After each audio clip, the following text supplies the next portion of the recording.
Hello everyone, मैं professor Radha Tiwari GS college of commerce Wardha के e learning platform पे आप सभी का स्वागत करती हूँ। सो स्टूडेंट्स, इस एग्जाम्पल में हमें 5 सब क्वेश्चन दिए हुए थे, जिसमें से सब क्वेश्चन ए, बी, सी और ई का सॉल्यूशन हमने पिछले 3 वीडियो में यहाँ पर सॉल्व कर लिया था, या मैंने आपको सॉल्यूशन उसका प्रोवाइड करवा दिया था।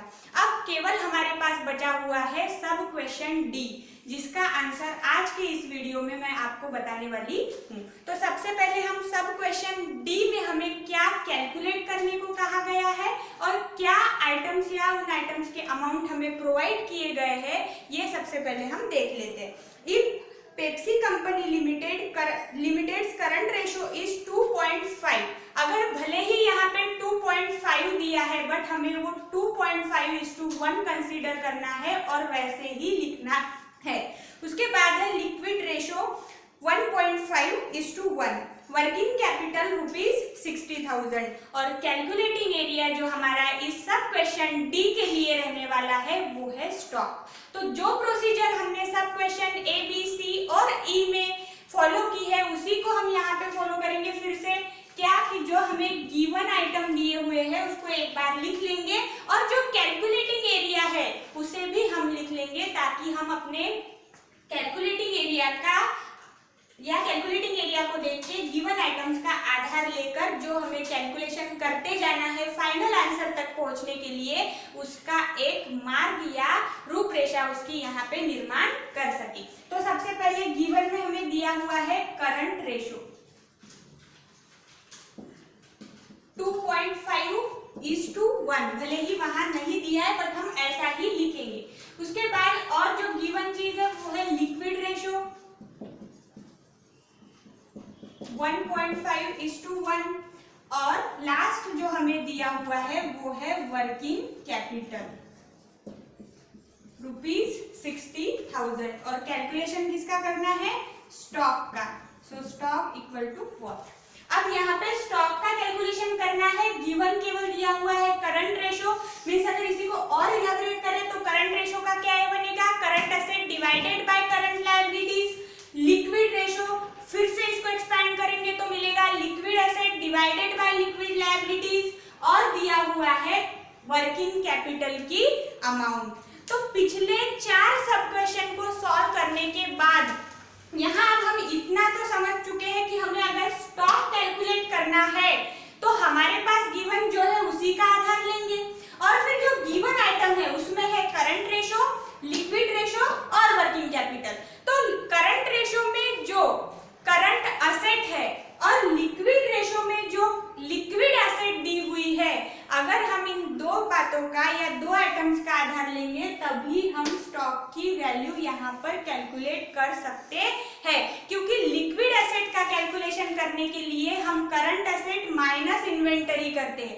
मतलब एक फॉर्मूला हमारे पास है जिसमें से दो वैल्यू या दो आइटम्स हम यहाँ पर इजीली फाइंड आउट करके स्टॉक की वैल्यू पता कर सकते हैं। तो इसीलिए अब अगर सब क्वेश्चन डी सॉल्व करना है तो यहाँ 3 ही चीजों का आधार लेना है। तो सबसे पहले मैं करंट रेशो और वर्किंग कैपिटल इन दो आइटम्स का आधार लेके करंट एसेट तक पहुंचने की कोशिश करती हूँ। लेकिन उससे पहले वर्किंग कैपिटल यहाँ पे अमाउंट में दिया हुआ है और करंट एसेट और करंट लायबिलिटीज या लिक्विड एसेट और लिक्विड लायबिलिटीज हमें प्रपोर्शन में दी हुई है, प्रमाण में दी हुई है या उसका रेशो हमें दिया गया है।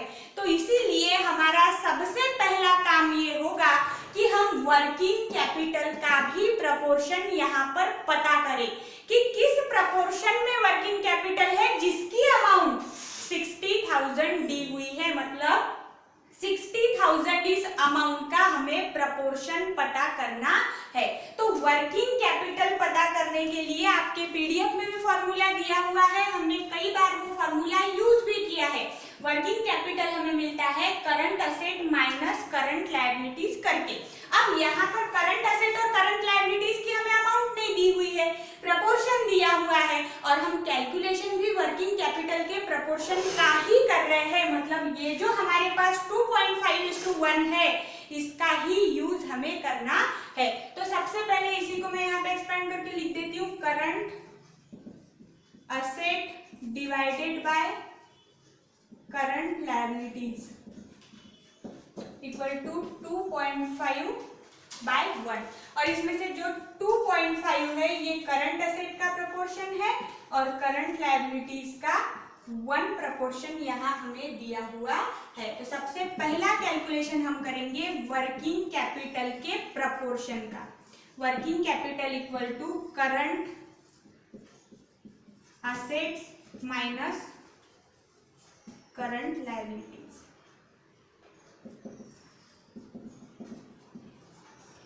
अब करंट एसेट का प्रोपोर्शन दिया हुआ है 2.5 माइनस करंट लायबिलिटीज का प्रोपोर्शन है 1। तो अगर यहाँ पे हम माइनस की प्रक्रिया करने के बाद देखें तो 1.5 प्रोपोर्शन हमें मिला वर्किंग कैपिटल का, मतलब 60,000 जो वैल्यू गिवन है वो 1.5 प्रोपोर्शन की दी हुई है। अब जो हमारा कैलकुलेशन करने का तरीका होता है उसमें हम एक इक्वेशन फॉर्म करते हैं, एक समीकरण बनाते हैं जिसमें से जो अननोन फैक्टर होता है उसको फाइंड आउट करने के लिए नोन फैक्टर में हमें 2 बातें पता करनी होती है। जैसे कि यहाँ पर अगर हम नोन फैक्टर वर्किंग कैपिटल को कंसीडर करके चलते हैं, मान के चलते हैं, तो वर्किंग कैपिटल का हमें प्रपोर्शन पता होना चाहिए, प्रमाण पता होना चाहिए और उसकी अमाउंट भी पता होनी चाहिए। तो अब यहाँ पर हमारे पास वर्किंग कैपिटल की अमाउंट भी है और उसका प्रपोर्शन भी है। तो इन दोनों का यूज करके हम करंट एसेट और करंट लायबिलिटीज का कैलकुलेशन आगे करेंगे। तो सबसे पहले इक्वेशन फॉर्म करेंगे। जो हमारे पास नॉन फैक्टर के 2 अलग-अलग पार्ट्स है उसको हमने लिख लेना है। सबसे पहले प्रपोर्शन या ratio of working capital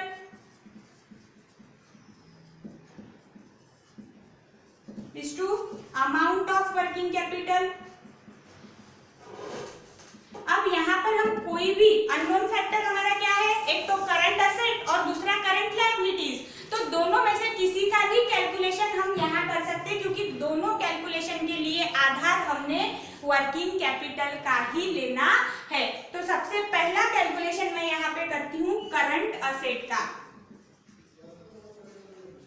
ratio of working capital कितना दिया हुआ है 1.5, अमाउंट ऑफ वर्किंग कैपिटल 60,000 और करंट एसेट के आगे पिछले वीडियो में भी मैंने आपको कहा था क्वेश्चन मार्क नहीं लगाना है क्योंकि ये अमाउंट ऑफ करंट एसेट नहीं है, ये प्रपोर्शन ऑफ करंट एसेट है। करंट एसेट का प्रमाण हमने वहां दिखाना होता है और करंट एसेट का प्रमाण हमारे पास अवेलेबल है। रेशो में देखिए कितना दिया हुआ है 2.5। तो अब यहाँ पर हमने इक्वेशन फॉर्म कर लिया, एक समीकरण बना लिया, लेकिन जिन छात्रों को ये समीकरण नहीं समझ आ रहा है उनके लिए हमारी एक इजी ट्रिक भी है जो हम इसके जगह पर यूज कर सकते हैं। मतलब बिना समीकरण बनाए भी वो प्रक्रिया की जा सकती है कि अगर वर्किंग कैपिटल का प्रपोर्शन 1.5 है और उसकी अमाउंट 60,000 है तो 2.5 प्रपोर्शन रखने के बाद करंट एसेट की अमाउंट कितनी होगी। तो इसीलिए यहाँ लिखेंगे 1.5 equal to 60,000, 2.5 equal to what, और यहाँ पर हम करेंगे क्रॉस मल्टीप्लिकेशन। ये दोनों में से कोई भी प्रक्रिया करके आप यहाँ पर आंसर पा सकते हैं, बट ये जो प्रोसीजर है ये बुकिश प्रोसीजर है, किताबों में ऐसा दिया हुआ है और ये हमने सरल करने के लिए यूज किया है। तो जो बच्चों को ये समझ नहीं आ रहा है उन्होंने ये प्रक्रिया यूज करनी है, बट ये लिखना जरूरी है, ठीक है। तो इसके बाद हम यहाँ पे आगे इसका आंसर निकालेंगे। तो करंट एसेट इक्वल टू, अब क्रॉस मल्टीप्लिकेशन में होगा 2.5 मल्टीप्लाइड बाय 60,000 डिवाइडेड बाय 1.5। तो हमें करंट एसेट की वैल्यू मिल गई 1 लाख रुपीज, रुपीज 1 लाख।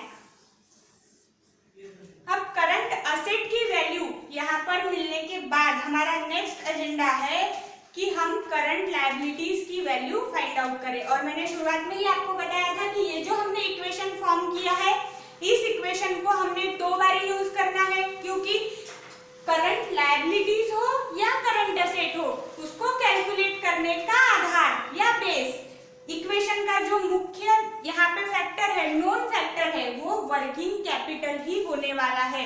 इसीलिए अगर कैलकुलेशन में कोई यहाँ पे करंट एसेट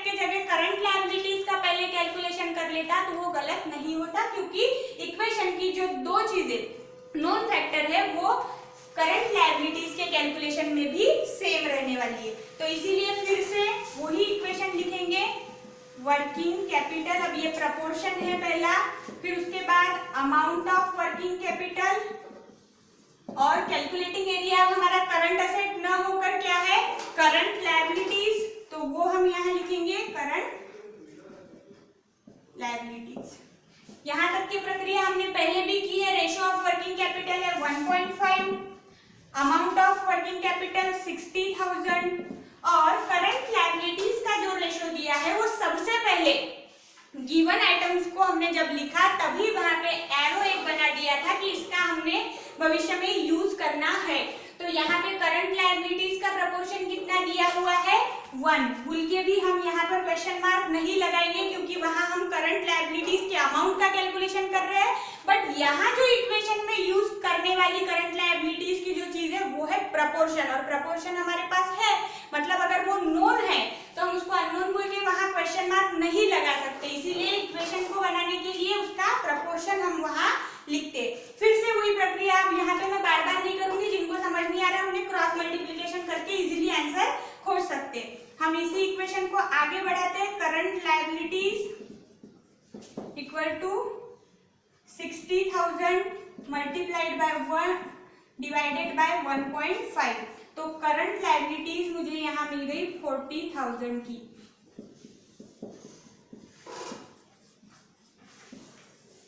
अब जो पहला यहाँ पे हमें दिया हुआ रेशो है करंट रेशो 2.5:1, इसको कैलकुलेट करने का तरीका है current asset divided by current liabilities. तो इसकी जो दो अमाउंट या आइटम्स यहाँ हमें होने थे वो हमने फाइंड आउट कर लिए।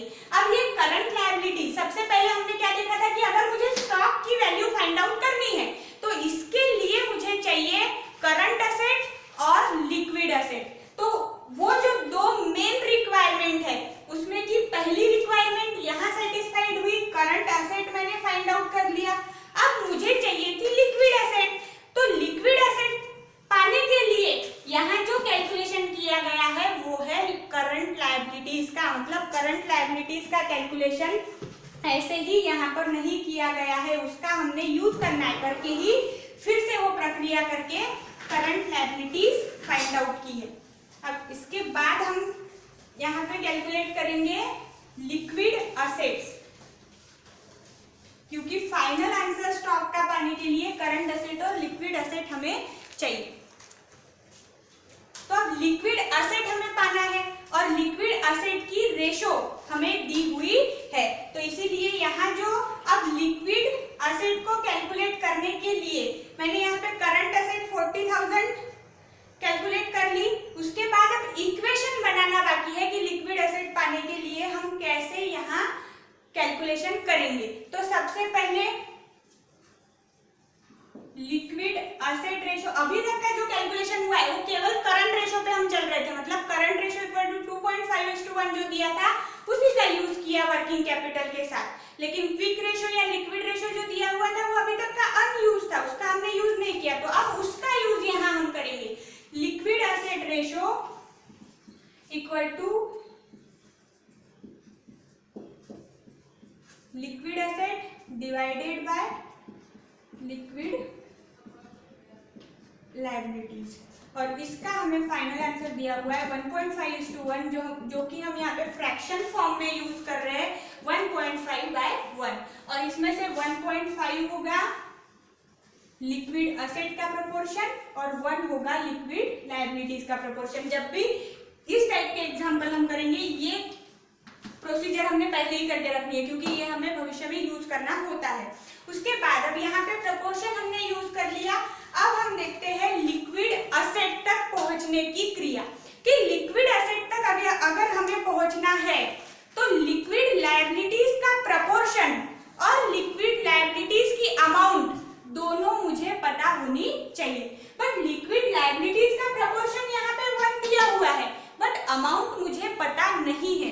बट इसके अभी 5 मिनट पहले मैंने करंट लायबिलिटीज यहाँ पे कैलकुलेट कर रखी है 40,000। क्या मैं करंट लायबिलिटीज का यूज करके लिक्विड लायबिलिटीज कैलकुलेट कर सकती हूँ? तो इसके लिए भी हम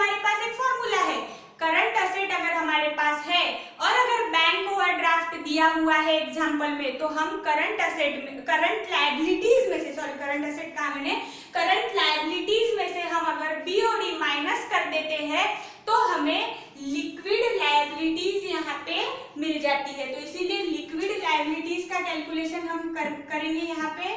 liquid liabilities equal to current liabilities minus bank overdraft. अब करंट लायबिलिटीज 40,000 है, बट बैंक हुडी की अमाउंट हमें पता नहीं है, इसीलिए वो हम नील कंसीडर करेंगे। तो हमने यहाँ पे कैलकुलेट कर लिया लिक्विड लायबिलिटीज इक्वल टू 40,000। अब जो इक्वेशन बनाना है जिसमें दो नोन फैक्टर चाहिए थे वो हमने कैलकुलेट कर लिए। एक तो लिक्विड लायबिलिटीज की अमाउंट 40,000 और दूसरा लिक्विड लायबिलिटीज का प्रपोर्शन 1। तो अब प्रपोर्शन और अमाउंट लिक्विड लायबिलिटीज की हमारे पास है और लिक्विड एसेट का प्रपोर्शन दिया हुआ है। तो इन दो नोन फैक्टर से हम एक अननोन फैक्टर की अमाउंट फाइनली यहाँ पर कैलकुलेट करेंगे, जो कि हमारा अल्टीमेट आंसर जो होने वाला है स्टॉक का कैलकुलेशन, उसके लिए हमें यहाँ पर चाहिए। फिर से यहाँ इक्वेशन बनाना पड़ेगा। Liquid liabilities ratio is to amount of liquid liabilities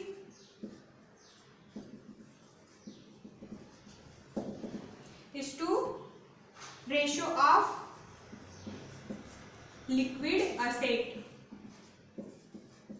इसके पहले तक का हम यहाँ पर लिक्विड एसेट है, लिक्विड लायबिलिटीज लिखते हैं, बट मैंने यहाँ स्पेशली मेंशन किया हुआ है रेशो, ताकि आप भूल के भी वहां पर क्वेश्चन मार्क ना लगाए, क्योंकि हमने यहाँ पर इसकी अमाउंट फाइंड आउट करनी है और रेशो हमारे पास है। तो लिक्विड लायबिलिटीज रेशो हमें दिया हुआ है 1, जो कि हमने ऑलरेडी यहाँ पे एरो बना रखा है। उसके बाद अमाउंट ऑफ लिक्विड लायबिलिटीज अभी अभी कैलकुलेट की 40,000 और रेशो ऑफ लिक्विड एसेट भी हमने एरो से यहाँ पे मेंशन किया हुआ है 1.5। फिर से अगर क्रॉस मल्टीप्लीकेशन करेंगे तो लिक्विड एसेट हमें यहाँ मिल जाएगी 40,000 multiplied by 1.5 is to divided by 1। 60,000 यहाँ वैल्यू हमें मिलेगी लिक्विड एसेट की। सो स्टूडेंट्स, हमारा जो फाइनल आंसर है स्टॉक का कैलकुलेशन, उसका कैलकुलेशन करने के लिए हमें यहाँ पर दो वैल्यू चाहिए थी। एक तो करंट एसेट और दूसरा लिक्विड एसेट। तो दोनों का भी calculation current ratio, liquid ratio और वर्किंग कैपिटल की अमाउंट का यहाँ पे यूज करके हमने कैलकुलेट कर लिया। तो हमारा फाइनल आंसर जो है वो हम इजीली यहाँ कैलकुलेट कर सकते हैं। स्टॉक का कैलकुलेशन करना है, इसीलिए अब अगर आप चाहे तो स्टॉक के लिए हमने ये फॉर्मूला कैसे बनाया वो भी हम दिखा सकते हैं। यहाँ पे कैसे आया ये, liquid asset equal to current asset minus inventory. ये है हमारा ओरिजिनल फॉर्मूला जो कि हम लिक्विड एसेट फाइंड आउट करने के लिए यूज करते थे। बट रिवर्स रेशो में हमने सबसे पहली चीज सीखी है कि किसी भी अगर हमें आइटम को फाइंड आउट करना है तो ओरिजिनल फॉर्मूला को यहाँ हमें तोड़ना पड़ता है। वही प्रक्रिया फिर से यहाँ करेंगे। अब इन्वेंटरी में स्टॉक का अगर कैलकुलेशन करना है तो करंट एसेट जैसा का वैसा यहाँ रखेंगे, और जो चूंकि हमने इन्वेंटरी इस साइड लाई है तो इक्वेशन जो फॉर्म किया था उसके इस साइड की जो वैल्यू होती है वो हमने दूसरे साइड ट्रांसफर करनी होती है, इसीलिए माइनस लिक्विड एसेट। क्योंकि लिक्विड एसेट इधर कोई भी साइन मेंशन नहीं है, मींस प्लस में दिया हुआ है, अगर इस साइड जाएगा तो वो माइनस हो जाएगा। और इन दोनों के यहाँ पर हमने वैल्यू पहले से ही पता की हुई है। करंट एसेट की वैल्यू है 1 लाख और लिक्विड एसेट की वैल्यू यहाँ पर हमने अभी हासिल की 60,000। अगर 1 लाख में से 60,000 लेस कर देंगे तो हमारा फाइनल आंसर स्टॉक हमें मिल गया ₹40,000। सो स्टूडेंट्स, ये हमारा एक ऐसा एग्जाम्पल था जिसमें हमने 4 मार्क्स के लिए, 8 मार्क्स के लिए और 16 मार्क्स के लिए आने वाले क्वेश्चन अलग अलग टाइप के जो होते थे वो एक ही क्वेश्चन में यहाँ हमने देखे। सब क्वेश्चन के रूप में 5 अलग अलग क्वेश्चन यहाँ मैंने आपको बताए हैं। और इसी के साथ हमारा जो पहला यूनिट था रेशो एनालिसिस वो यहीं पे खत्म हुआ। जो हमारा सेकेंड यूनिट है बजटरी कंट्रोल वो नेक्स्ट वीडियो में मैं स्टार्ट करूंगी। तब तक के लिए आपको रेशो एनालिसिस के जितने एग्जाम्पल आपके बाकी रह चुके हैं वो सभी करने हैं, सभी वीडियो देखना है और पढ़ाई करते रहनी है। Thank you.